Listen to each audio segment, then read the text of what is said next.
झांसी की लेखपाल ऋचा सोनी और कारपेंटर नीरज विश्वकर्मा की शादी का विवाद खूब सुर्खियां बटोर रहा है। हाल ही में लेखपाल बनी ऋचा सोनी पर नीरज विश्वकर्मा ने आरोप लगाते हुए कहा कि उसकी पत्नी ऋचा सोनी के लेखपाल बनते ही तेवर बदल गए हैं। अब वो ना ही उसके साथ रहना चाहती है और ना ही उससे बातचीत कर रही है, जिसके चलते उसने अधिकारियों से न्याय की गुहार लगाई है।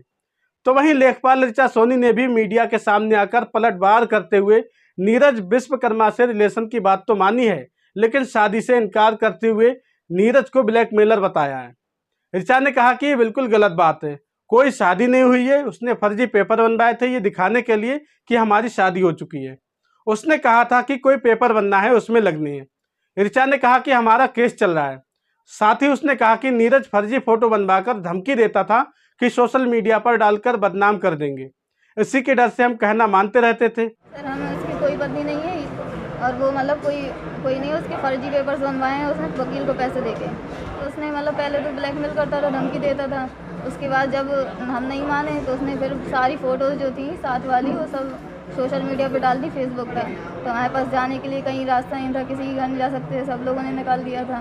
तो इसलिए उसके घर चले गए। फिर उसने ये सब काम कर लिया। कोई रजामंदी नहीं थी, ज़बरदस्ती की मजबूरी की शादी थी। कहाँ जाते हम नहीं तो पहले हमने शादी नहीं हुई थी। वो केवल शादी के पोज में फ़ोटो खिंचवाई थी, ये कह के कि कोई पेपर्स वगैरह बनवाने उसमें फ़ोटो लगनी है। तो हमें ये फ़ोटो और वो हर काम हमसे करवा लेता था, ये धमकी दे के कि हम तुम्हें नहीं तो बदनाम कर देंगे। क्या कभी न्यायालय एक बार गए थे और कि जज के सामने गए ही नहीं है। उसने फर्जी तरीके से वकील को पैसे दे के अपना सब काम करवा लिया है। फैमिली कोर्ट में कोई मामला चल रहा है आपका? सर कोई मामला नहीं चल रहा है, वो कहता ही चल रहा है, लेकिन हमारे पास कोई उसका वो नहीं आया है कोर्ट की तरफ से नोटिस। तो आपका क्या मानना है, वो शादी नहीं थी, लिव इन में थी आप?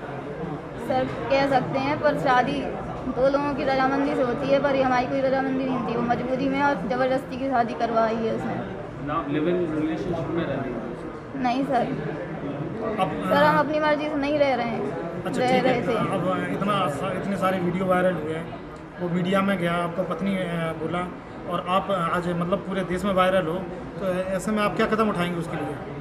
सर हम कल कोतवाली गए थे और आज फिर से जाएंगे, तो वहाँ पर रिपोर्ट लिखवाएंगे, उनके सामने बयान देंगे, तो पुलिस पर एक्शन लेगी। कानूनी तौर पे हम काम करेंगे, ऐसे किसी को बदनाम नहीं करेंगे। अच्छा, वो ये दावा कर रहा है कि आपकी पढ़ाई लिखाई में नीरज ने बहुत योगदान दिया। वो बढ़ईगिरी का काम करता था, दिन रात काम करता था, आपको पढ़ाया।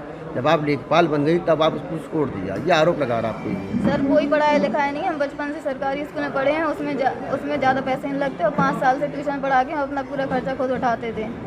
तो झूठ बोल रहा है? Yes sir. वो ऐसा क्यों कर रहा है? क्यों कर रहा है ऐसा? वो धमकी यही तो देता था कि हम तुम्हें पूरी तरह से बर्बाद कर देंगे, पूरी तरह से तुम्हें बदनाम कर देंगे, कहीं की नहीं रहोगी तुम। तो वो ये कह रहा है कि जब आप लेखपाल नहीं बनी तब उसके साथ थी, अब आप जब लेखपाल बन गई ऐसा कभी नहीं है।